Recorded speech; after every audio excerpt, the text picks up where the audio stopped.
Hey, welcome back. You believe in ghosts? Oh, I hope so, because today's show is all about ghosts. Can you imagine being in college, being in a dorm, and finding out that the room you're in is haunted? Well, that's exactly what happened to our next guest. My name is Vin Dacquino. Our next guest is a guy I love.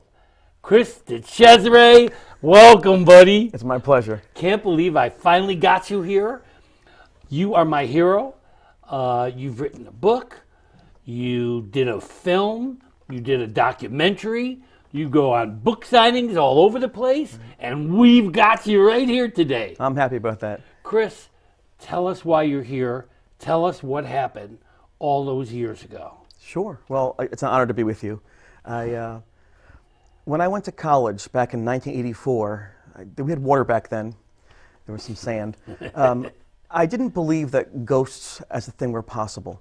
My dad was a science teacher, chemistry, physics, biology, and things you couldn't prove, you couldn't measure, weigh, see, just weren't dealt with.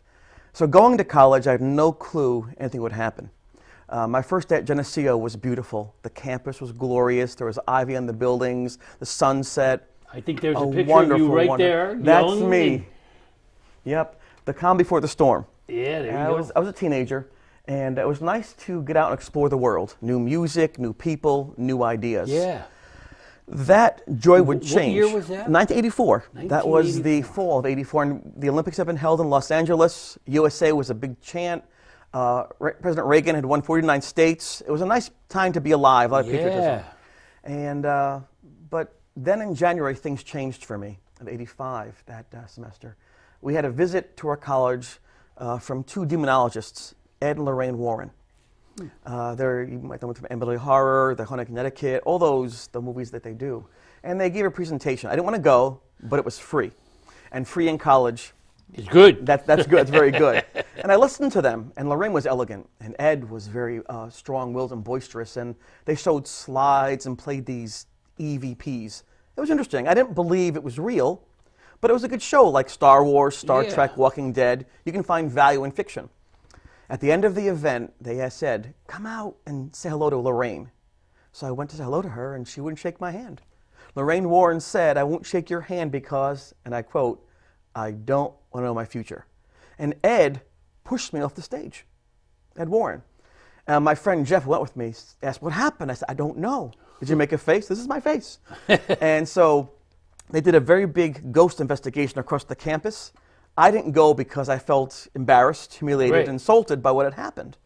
So Jeff and I went back to my room, C2D1 in Erie Hall, and Jeff asked me, "Do you have these gifts or abilities she suggests?" I said, "I don't think I have anything like that."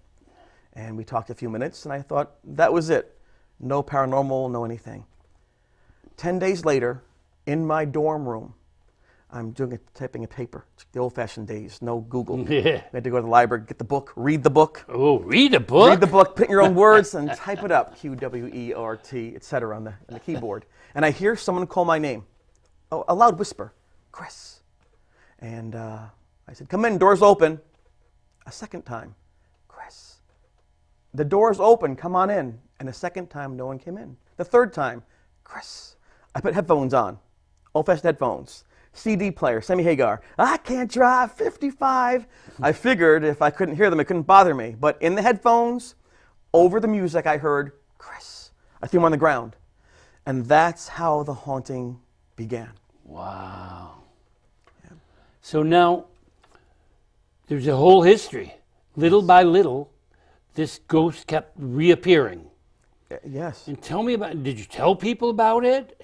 You even started taking notes on this? I was worried because I didn't want to be associated with things I didn't understand. I ran marathons. And marathons mean controlling your environment. What you eat, how you exercise, how much sleep you get. Controlling your environment is very important. If I talk about things that seem unusual or strange, I lose credibility. I didn't want to talk about it. However, the following evening, I saw this full-bodied apparition, this young man standing in the room, and his legs were in the stereo. And I freaked out. I threw a book at him, and I ran out of the room. And I ran next door, and I pounded on the door, bang, bang, bang, bang, bang. I said, "Let me in that room were Jeff and Ed. And Jeff said, what happened to you? And I said, Jeff, there's a ghost in my room. And Jeff suggested, well, let's go find out what this is. I said, you don't understand. It's not like Casper.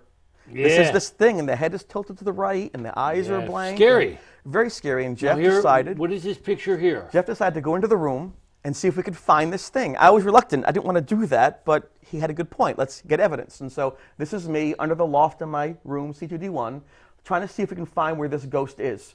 And Jeff suggested that I put my hands out like that, and I face an area in the room because a breeze started to kick up. This breeze started to kick up. And I said, Jeff, take this picture because my shirt was blowing back, the cardboard was bending. And when Jeff took that shot, we knew there was an effect on the environment. You can see my sweatshirt is blowing back on the sleeves, by the chest. The cardboard is bending. We're getting these strange breezes in a closed room. Very, very cold. And then the ghost came at me. It went through me. And it felt like every cell in my body froze and then unfroze. Wow. And then Jeff said to me, he asked, where is it? Where is it? I want a picture of the ghost. And I pointed above my loft by my pillow, by a poster of Bill Rogers. I said, there's the ghost.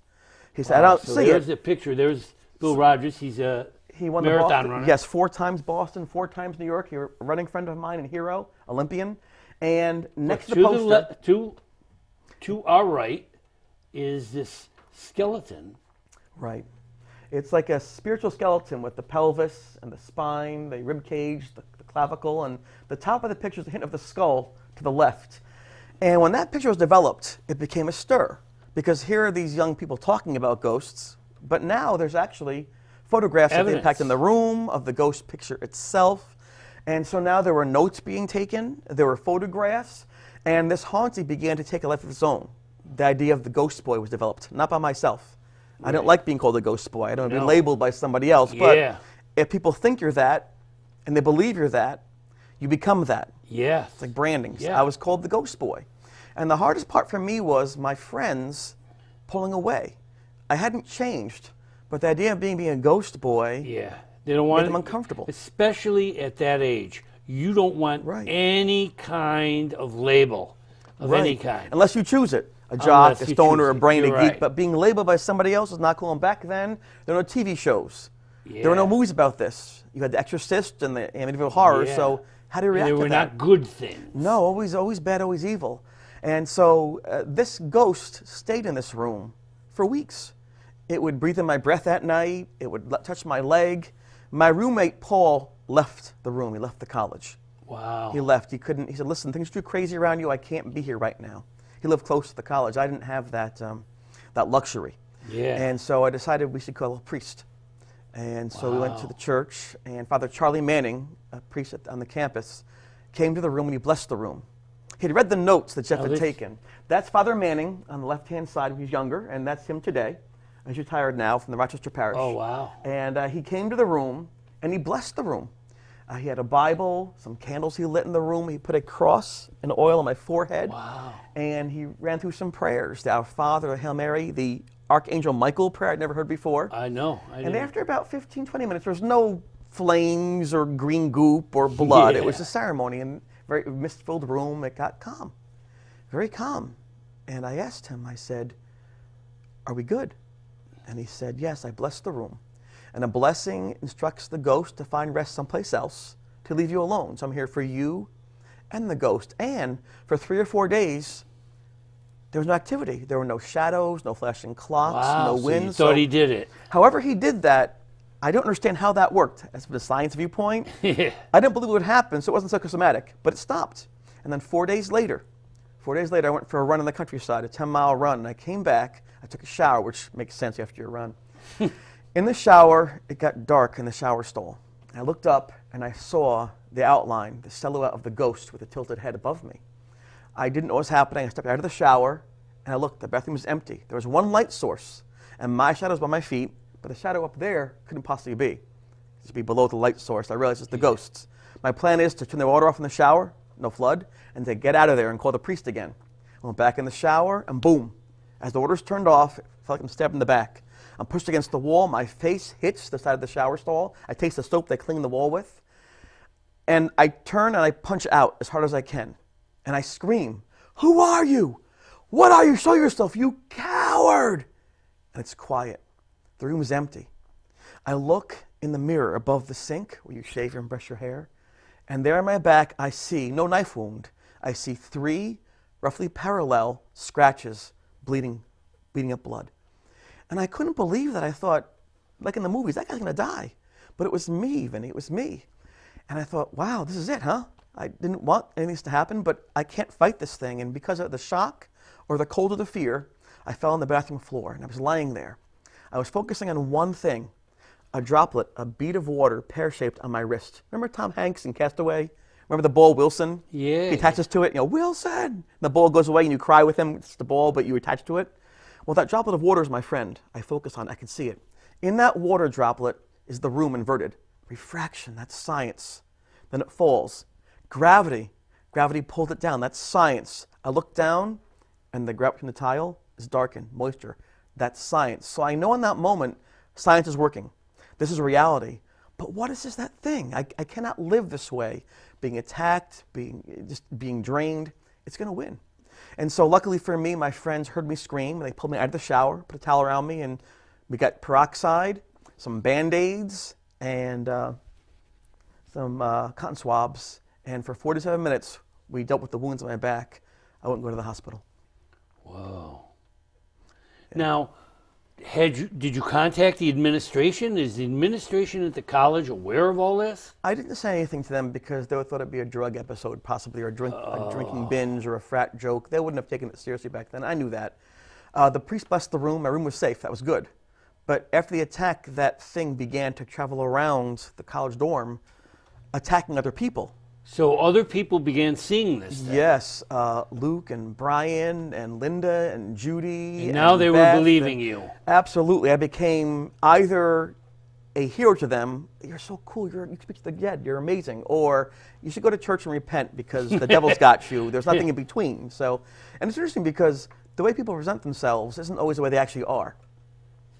Yes, this is actually in late March. This young lady named Melinda said the ghost was holding her down in her bed, calling my name Chris. And so I went there to see if she was okay, trying to feel for any cold breezes or energy around her. And my friend John Jeff Unger took that photo. He's the one that wrote the notes, trying to document what we were going through. It's strange now, 35 years later, to think about these things, but we were like in a war zone. And we didn't know who to turn to. There were, again, no groups like there are today, no TV shows. And so we're just trying to, on our own, solve this process. But I knew one thing. I knew that I couldn't have this thing going around hurting my friends. Yeah. Not or to be. you, and terrifying you, affecting your life. How did you do your studies? I did not. In fact, I stopped going to class. I couldn't sleep at night. I would sleep out by the vending machine in the lobby because the vending machine would kick on once in a while, go every 15 minutes kick on and wake me up because I don't want to keep falling asleep. It would find me again. I'd sleep in the girls' room, on my friend's floor. I'd always sleep in different locations because I don't want to be near that thing. It would find me. And so that was rough. I stopped running. I was in the track team. I went to the NCAA meet for cross country. I stopped running. I was falling apart because I couldn't function, and it's rough. You know, you can be strong and fast and smart. If you don't understand your environment, if you can't live in your environment, you struggle. People with psychosis and neurosis, what they see is different. You have to get in their head to see. And for myself, it was traumatizing, very traumatizing. Yeah, I could imagine that. So you began taking notes. You've got a whole series, like a notebook. And this was a detailed account of what happened to you each and every day. Yes, John Jeff Unger, who lived in C2D2 next door to me, he was the person who jotted everything down. He chronicled everything in notebook after notebook. There are probably, I'll hold this up, there are probably 6 or 7 of these that he wrote every day with diagrams where things occurred. It's a beautiful document. It's a so C2D1 was my room. It was the C building, the second floor, the D quad first room. Rather than say the word ghost, we said, how are things in C2D1? This way people listen to our conversations in the dining halls or went out places like that. Wow. So we couldn't have the priest bless 45 rooms. That's not functional. And so one of my friends, Beth, got a professor of psychology, Dr. Lawrence Kasser, involved. And he actually helped us record the EVPs, this ghost talking in English to us, saying, "Help me, Chris." So, and when that happened, people celebrated. We had audio and visual evidence. We had no cell phones back then. And for the audience, EVP. Oh, electronic voice phenomenon. I didn't know what it was back then either. I called it the ghost tape. It gives you, I mean, when I was doing hauntings of the Hudson River Valley, Right. We were getting EVPs at Smalley's Inn, Right. and Very active. places that we were going. So Yes. it is a measure of the sound activity. Right. And it spoke English, and it said my name, which was good because we were communicating, but bad because it still wanted me, my help. Yeah. And how do I help it? It had attacked me already. When I saw it, I would panic and throw things at it. I was very scared of this thing. And you were basically a non-believer before all this happened. Yeah, I grew up going to church with my family. So there was Jesus as a concept of being the Holy Spirit. And then there was Casper on TV, the ghost. Yeah. La, la, la, la, la, la. This wasn't Casper. Nothing between those two things that I think Yeah. were possible. And so that's tough too. It's a paradigm shift because you ask yourself, you say there are no ghosts, but suddenly there are ghosts. Then what else I think I know is wrong? What else that I believe I know with certainty is not Yeah. correct? That's, for a young kid, that can really Yeah. shift your mind. Because you you know? were like what, 18, I was 19? 18 going to 19, right. Yeah. So not prepared for that at all. Yeah. So this went on the entire semester, For months, yes, for months. and for months you were dealing with this. The administration was not aware. I didn't say anything until the end of April. My father came to visit. I called my dad and said, Dad, things are bad. I know what this is, but it's real. And my dad got in his car, drove up. He brought a baseball bat. He brought a handgun. He had a cross with holy water in it. He stayed the night. He said, you go to sleep. Did he see anything? In the morning, he said to me, Chris, change your room. Change your room. Yeah. If I have to come And home, did come you? home. I went to talk to the RD, and the RD said, you know what? There's 2 weeks left at the campus. 2 weeks left this semester. With 2 weeks to go, we're not going to change you. Yeah. You know? Yeah, that's right. So it's a tough thing. But, those things challenge you. Crisis and trauma challenge you, whether it's a cancer diagnosis, you lose a child, unemployment, all those things challenge who you are. Yeah. And I realized over time that this is an opportunity. Maybe I can actually help this thing to put it to rest. Yeah. And so did you? April 13th, I went into that room. I lit a candle. I had 1 candle, not 3 that the priest had. And I said some prayers, and I invited this thing back in the room to break the blessing. I had to talk to it. One of my friends had been hearing this ghost. He committed suicide. And I didn't want to have the obligation or the Let's fear. go back to that. Yeah. So one of the friends who saw this ghost Yes. ended up committing He suicide? kept hearing the ghost call my name, Chris, in his head. So his roommate took him camping, he still heard it. Took him to the movies, still heard it. And so he said to me, do me a favor, talk to him. I said, what can I tell him? The priest did some things, the parapsychologist, but I can't, that's not my ghost. I can't do anything. So the boy went home and then eventually killed himself. So having that on my conscience, you can't control that. I had no idea that would happen. Yeah. That moves you to action. A good person wants to help. And so I decided we're stopping this now. Linda was knocked down in her bed. Beth was knocked unconscious. The other gentleman had committed suicide. I had been attacked in the shower. Enough's enough. The police had been called. The newspapers came. I was done with it. And I said to my friend, I'm going in, to my parents that I love them, and I'll do what I can. Wow. So after that time, it left? Well, I talked to it. Yeah. And So I you said- and did yeah. it talk back? Yeah, I said, why are you here? And he said, made a mistake. I can't do the voice. So much pain. And so I said, you want my help? I'll give it to you. It's advice. Find rest. You have to believe that someone or something still loves you. Every day can be forgiven by this. And I said, I'm going to count to 10. And when I get done with 10, you cannot be here anymore. And I closed my eyes and counted 1,001. I got to 10, opened my eyes. He was gone. Wow. I didn't tell anybody what had happened. But a few days later, there's no activity. They said, well, they haven't seen the ghost for a while. Then I explained to my friends what I had done, attempting to put this ghost to rest. And of course, when people heard that, then I was the ghost boy to put people with the And dead. there are and so things. many people who actually do that. You know, Yes. what they do is they dispel the ghost. And what they pretty much say is, you're not wanted here anymore. Right. You can't be here. You have to find another place to rest. Yeah. And they actually leave. I had no confidence in my ability, but since it was focused on me, Yeah. I was hoping it would take my word as being important, and it seemed to have. And it did. Yes. So after that, the ghost actually left the room. Yes, thank God. And I haven't seen it since, which is good. I went Oh, back yeah, that 25 is years good. later, but that created this whole industry of the ghost boy and the ghosts. People go to investigate and they talk about the haunting. You And see, that's where I come in. right. And that's what I do with hauntings. That's what I did with Sybil. The idea is we know there is a ghost there. The question is why? Right. And the question is to try to figure it out. Well, to this day, I will tell you that I believe George Denny, the 18-year-old boy Right. who hanged himself, or who was hanged by the town, accused of murder, this kid was not at rest. Right. And his story had to be told. And he drove me crazy until I wrote the book. With communications. And to tell his story. Right. Same thing with Sybil. Right. I believe right to this moment that Sybil needed to tell me something. Right. I thought for 20 years it was that she felt she needed recognition for her ride. Right. Wasn't.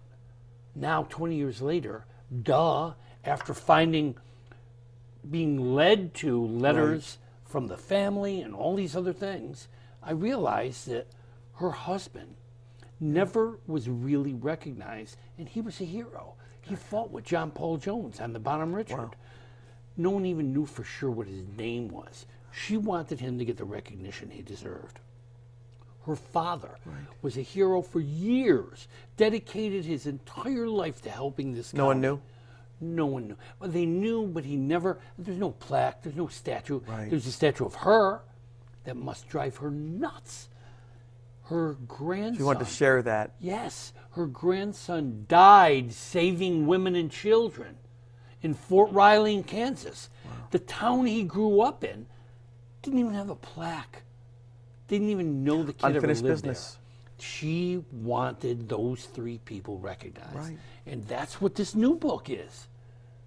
And This it's is great, all yes. about her staying with it. Maybe she'll find rest. Yeah, maybe she'll find rest now Right. that the three of them are getting some of the recognition they deserve. But for 20 years, I'm telling you, Chris, for 20 years, she's been on my case to try to get me to do what needed to be done. And I believe that your ghost, do you have any idea, anything about his I background? do now. After anything? the sci-fi show, people investigated some of his story, and we call this ghost Tommy. And a Thomas Boyd was killed, hung in a tree, a mile from my college campus in 1779 Wow. during the Revolutionary War. Yeah, and she it was turns out, 1777. I asked this ghost where he's from. He said Danville, and Thomas Boyd's from Danville, Pennsylvania.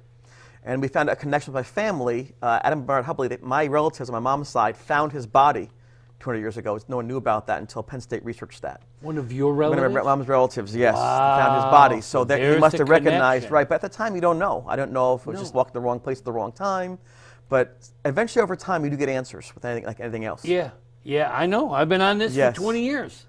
And people say, yeah, but ghosts get to bother you for 20 years?